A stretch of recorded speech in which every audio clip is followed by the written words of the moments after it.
Assalamu alaikum everyone, I hope that you're faring well. معاكم دكتور أحمد عبد الوهاب with an exciting new announcement هنقوله النهاردة مع بعض. لو حضرتك طالب في grade 11 طالب في grade 12 وعايز تحضر لامتحانات الأمريكان دبلومة، سواء عايز تحضر لل EST للأكت أو حتى للسات، فإحنا عندنا إن شاء الله جروب جديد تأسيس هيبدأ بإذن الله الأسبوع الجاي.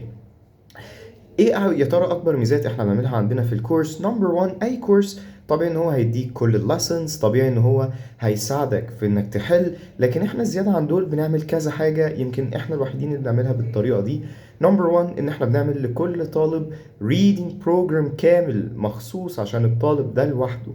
يعني ايه؟ يعني احنا بناخد حضرتك نعمل لك تقييم مستوى، وبعد ما نعمل لك ده بنعمل جروب فيه انا وانت والاسيستنت بس، ونتابع معاك في مهارات اللانجوج بتاعتك، نقعد نديك تاسك تعملها عشان تحسن reading skills بتاعتك.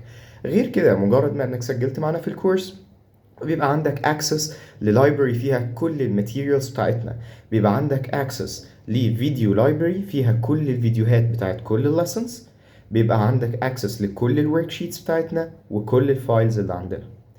طبعا بالنسبة للبروجرام احنا برضو عندنا ميزة كويسة جدا، وهي ان احنا بنسمع منك انت حابب تخش انهي ترايل ونظبط لك البروجرام بحيث انك تعرف تخش الترايل اللي انت حاببها مهما كانت قريبة او بعيدة.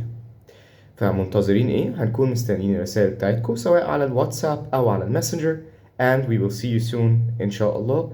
طلبة grade 11 طلبة grade 12 بالتوفيق ان شاء الله. السلام عليكم.